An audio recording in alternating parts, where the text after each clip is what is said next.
So I first want to say thank you to Shanice, Mother of Muse,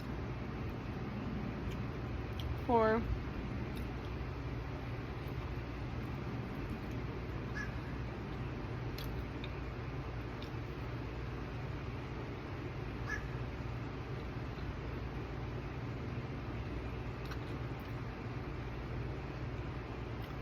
sorry.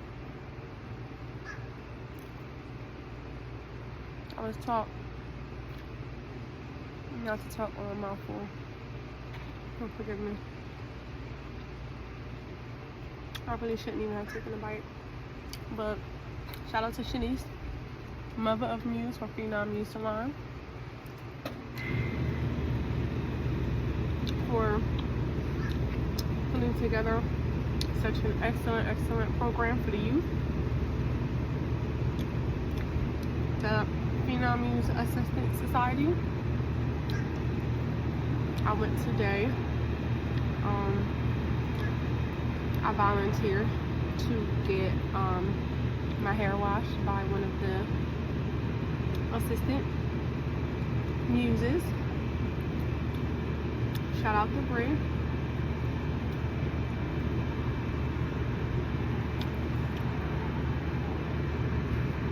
What Shanice is doing for the youth is so spectacular because she's actually taking the time out to give them the knowledge in which a lot of these, I ain't even going to say so-called because I don't want to seem shady, but a lot of these new hairstylists don't have. Anytime you are formally trained in something, you operate with a certain level of expertise because of the knowledge you have in that area. So I'm not saying that you have to, that you can't be a great stylist not being formally trained, because I, for one, the creator of the Lighten Up, am an advocate for learning through life and life experience. However,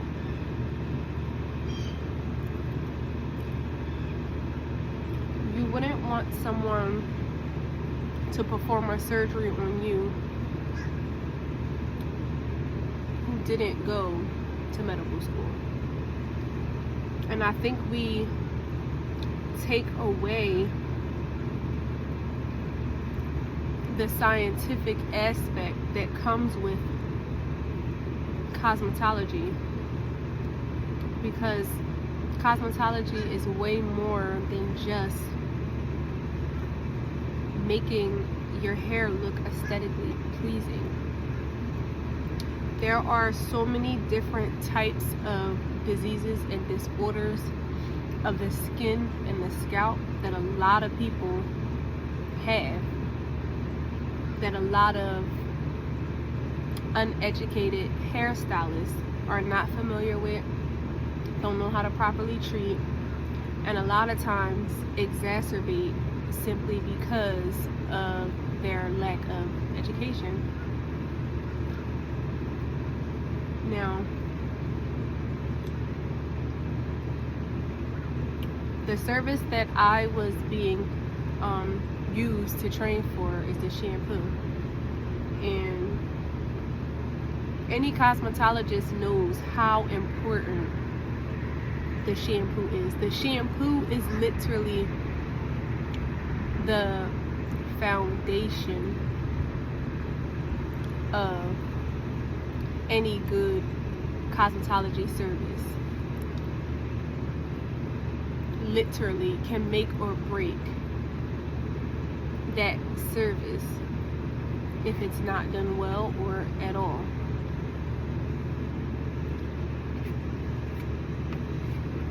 it's kind of like the mise en place of food. Any good chef knows that the mise en place is the foundation of a good meal. It's the prep. Shampoo is the prep work, how you prep the hair, how you prep the scalp. That part of the art of doing hair has gotten lost, and I'm grateful to see Shanice doing her due diligence as a stylist and an educator to go back to the basics with these new up-and-coming stylists that are going to be venturing out into the world in a few years or so.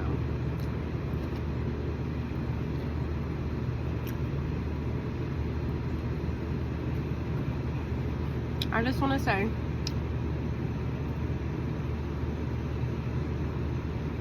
skill, technical ability is extremely important when being a great stylist. However,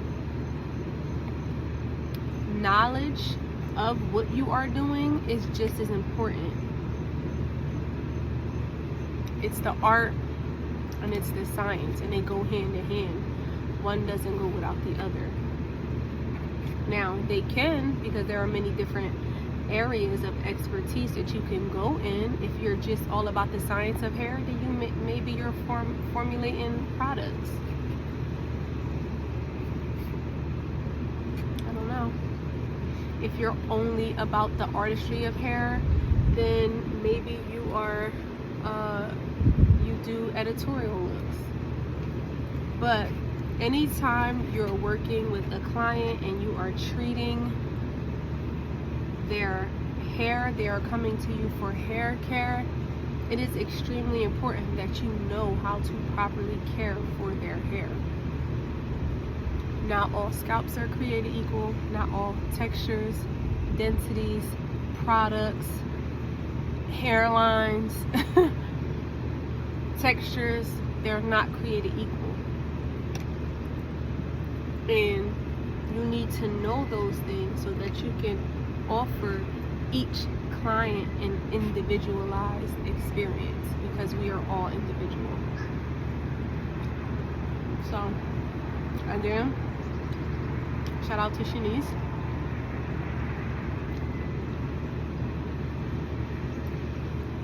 At Phenom Muse Salon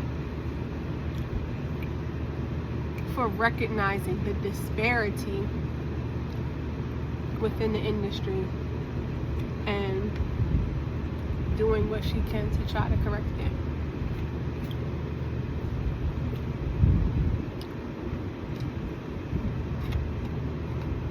And to the younger generation, I might even want to say younger, because some of them are not young, they're just new. The newer generation, oh my lord, sorry. This is what happens when you properly shampoo a head. It's light and it moves. But the newer generation of stylists, if you have the technical ability, go to school, go get formally trained, go get licensed, and run it up. Run it up, because you can. But don't think that simply making something look good is all there is, because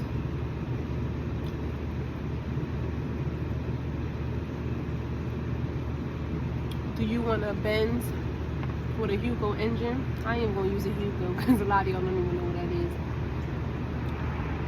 Do you want a Mercedes Benz with a Ford engine? It look good on the outside, but on the inside it's really trash.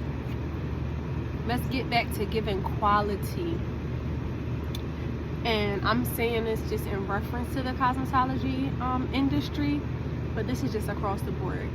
Let's get back to giving quality services to people, okay? Because don't you want to receive a quality service when you go out?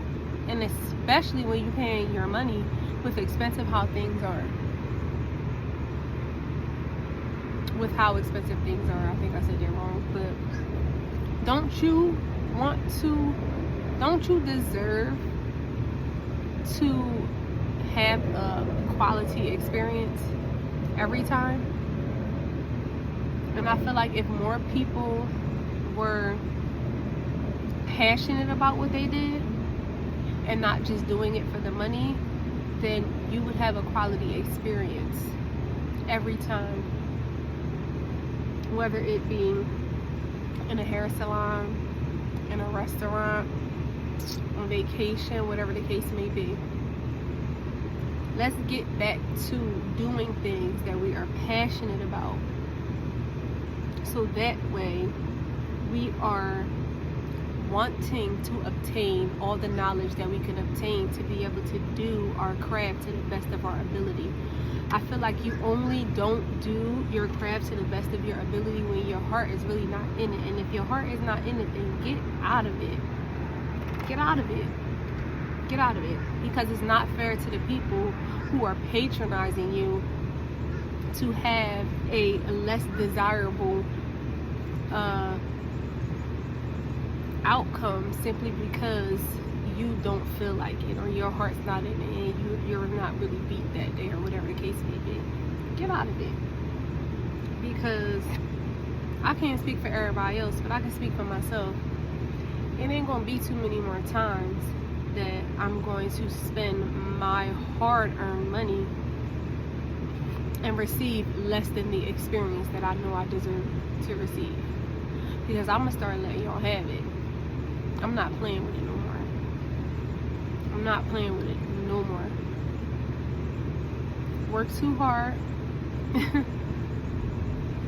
and stuff costs way too much to just be throwing my money down the drain for overpriced and underwhelming products and or services. So I say all that to say, just get into what you love.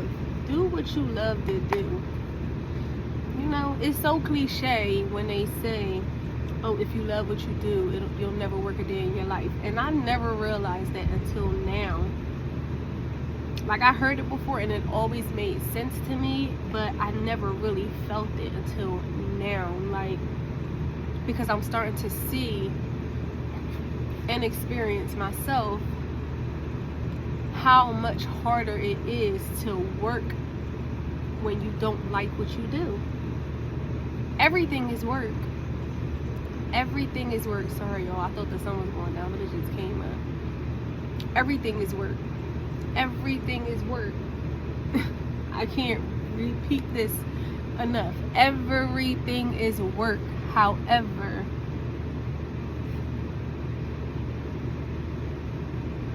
it can either be good work or it could be not so good work.